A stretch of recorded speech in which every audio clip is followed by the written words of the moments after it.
Bugün Bakıda ofisimə, konsultasiyama 30 yaşlı bir gözəl qadın gəlir. Deyir ki, Sahil bəy, mənim rəfiqələrim ərə gedibdi. Amma mən 30 yaşım var, evdə qalmışam deyə depressiyaya düşürəm. Deyirəm, harada yaşayırsan? Deyir ki, bəs Targovda, Malakan bağının yanında evimiz var. Deyirəm, sən nə danışırsan? Targovda, Malakan bağının yanında evin olar və 30 yaşına qədər subay qalasan. 20 yanvarda yaşayıb 40 yaşına qədər subay qalmağı başa düşərəm.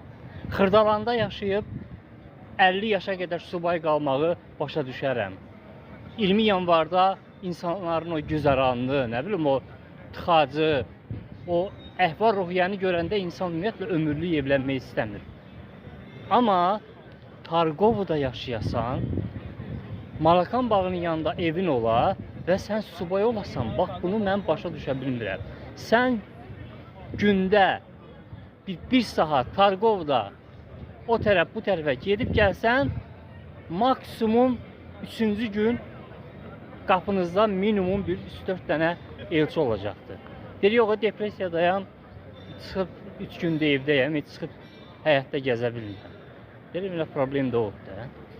Problem odur ki, sən evdən sonra çıxmırsan. Gözəl xanımlar, çıxın, çöldə həm təmiz hava alın, həm gəzin, idman edin, sağlam olun, həm də ki, bəxtiniz açılsın. Sevgiler.